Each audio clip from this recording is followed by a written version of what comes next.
नमस्कार दोस्तों, हम सुरेश कुमार। आज हम लोग कक्षा 10 की एक और पोएट्री को लेकर बात करेंगे जिसका नाम है फायर एंड आइस। इनको लिखा रॉबर्ट फ्रॉस्ट ने। इसमें देखिए क्या है, fire and ice. Fire and ice क्या होती है, इन्होंने इस स्टेंजा में क्या बताया है। फायर एंड आइस इस बात की ओर दिखाती है कि संसार को कैसे अंत करती है। अब इसमें देखते हैं क्या हुआ कि सम से मीन्स होता है कहना, द वर्ड मीन्स संसार, वर्ड मीन्स संसार, will end in fire.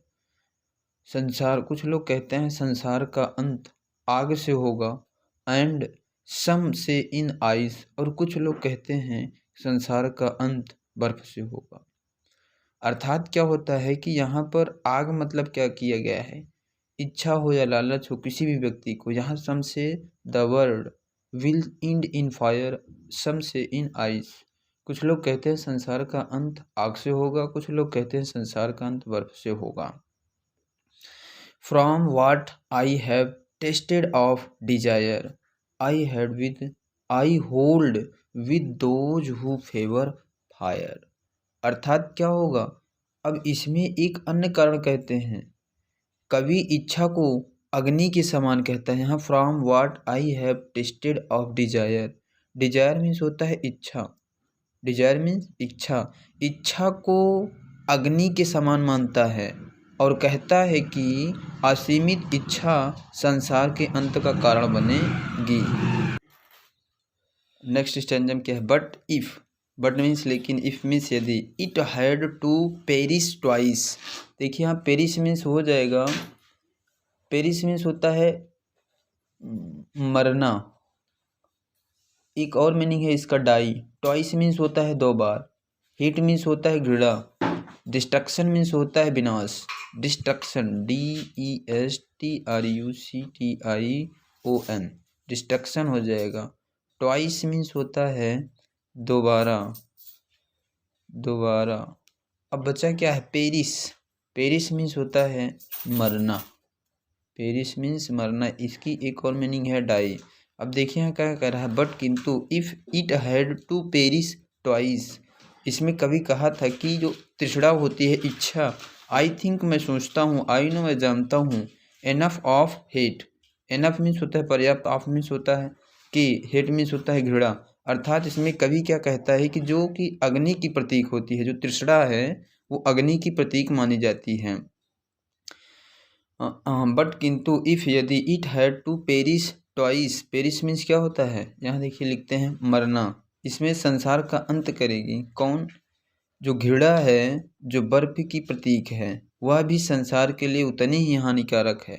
To से ऐसा कहा जाता है, दैट की फॉर डिस्ट्रक्शन, डिस्ट्रक्शन मीन्स होता है विनाश, डिस्ट्रक्शन मीन्स विनाश। टू से दैट ऐसा कहा जाता है, for destruction ice is also great, बर्फ के कण भी क्या बनेंगे, विनाश का कारण बनेंगे। And would suffice, suffice means होता है पर्याप्त होना, तृष्णा की भांति घृणा भी संसार को नष्ट कर सकती है। अर्थात इसमें कभी फिर से एक बार देखते हैं, बट किंतु, if it had to perish, perish means होता है मरना, ट्वाइस मीन्स होता है दो बार, आई थिंक मैं सोचता हूँ, आई नो मैं जानता हूँ, एनफ मीन्स पर्याप्त, ऑफ हेट मीन्स होता है घृणा। टू से ऐसा कहा जाता है, दैट की फॉर डिस्ट्रक्शन विनाश का कारण, आइस बर्फ, is also great, and would suffice means होता है पर्याप्त। इसमें देखिए फिर से, कवि ने कहा था कि तृष्णा जो कि अग्नि की प्रतीक है, तृष्णा जो अग्नि की प्रतीक है संसार का अंत करेगी। अब वह कहता है कि घृणा जो कि बर्फ की प्रतीक है, यहाँ हेट दिए हैं, हेट मतलब घृणा, घृणा जो है, घृणा जो कि बर्फ की प्रतीक है, यह भी संसार के लिए उतनी ही हानिकारक है। तृष्णा की भांति घृणा भी संसार को नष्ट कर सकती है।